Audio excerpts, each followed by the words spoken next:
Hello everyone, this will be my recap of the first season of Hellbound. Also, I'd like to apologize about the absolute desecration of these names you're about to hear. Yeah, it's pretty bad.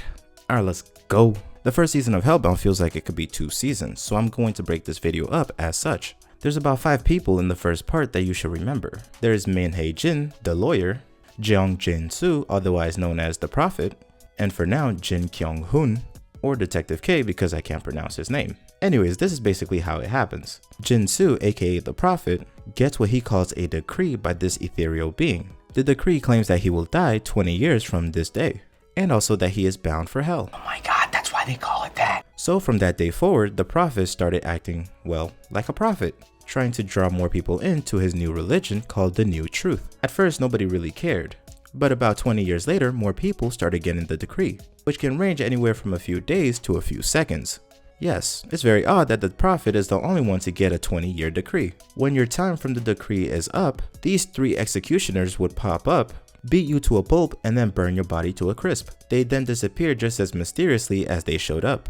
Also, people have tried many different ways to get away from their death date, including logging themselves out of life, but these 3 diabolical demons will revive you just to log you out themselves. When these demonstrations become more public, Detective K is assigned to one of the cases. His investigation led him to the Prophet, who really believes that these creatures are not sent from God no matter what the Prophet said, which the Prophet really liked. This is because the Prophet never sinned in his life even though he got a decree. So he himself knows that his religion is a lie just to keep the people from breaking out into a panic. But nobody knows that the Prophet has a decree except for Detective K and the lawyer Min Hae-jin, who was hired by the 4th person you need to remember, Park Jeong-ja, or who I like to call the mother. You see, the mother got a decree that she's going to die in a few days. So she goes to the New Truth for help, but instead they offer her a little over $2 million to live stream her demonstration. He said yes, because she had 2 kids that could use the money. Hence why she hired the lawyer Min Hae-jin. This demonstration goes on without a hitch and does exactly what the New Truth wants, which is to get more people to follow the New Truth. Ultimately, they want the whole world to stop sinning because they believe that that's what the decree is asking for. After the public demonstration, the detective's daughter goes with the Prophet to murder her mother's killer and make that look like a demonstration in itself. The detective then hunts down the Prophet. That's when the Prophet tells him that his 20-year decree ends tonight, and that he needs to stay quiet about his decree or else the public goes mad. Also that he murdered somebody with his daughter, so he owes him. The 3 executioners then show up and take out the Prophet. At the same time, the 5th person you need to remember comes into play. His name is Kim Jeong-chil, but I like to call him Dickhead for short. You see, Dickhead here is one of the only people to know that the Prophet had a decree. So the Prophet promises him the head of the church as soon as he dies, as long as Dickhead shows the lawyer the truth of his decree and unalives her afterwards, which is almost exactly what he did. He tried to kill her, but he failed.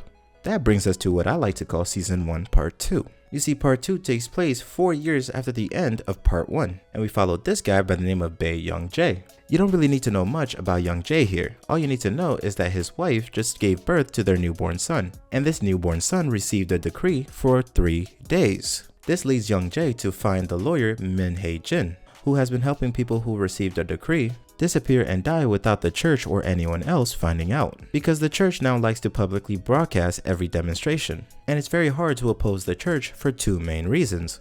The first is that about 50% of the population is part of the New Truth, and the second is that they have this extremist group called Arrowhead who jumps anybody who opposes the New Truth or just looks at them the wrong way. Anyways, the lawyer and Young-jae decides to publicly broadcast the baby's demonstration. This is so they can dismantle the New Truth's power and teachings, because they say that only sinners get the decree, and according to their teachings they do not believe in original sin. Anyways, in order to broadcast this demonstration to as many people as possible, they employ a former streamer, Lee Dong-wook. But what they didn't know about this guy is that he's a former Arrowhead member, and possibly leader because he was driving a lot of action. Anyways, he got a death date that's only 5 minutes after the baby's, so he believes that he's a messiah to correct God's mistake. So this psychopath tries to kill both of the parents and the baby. Luckily he failed, but where he failed, the 3 executioners kind of succeeded.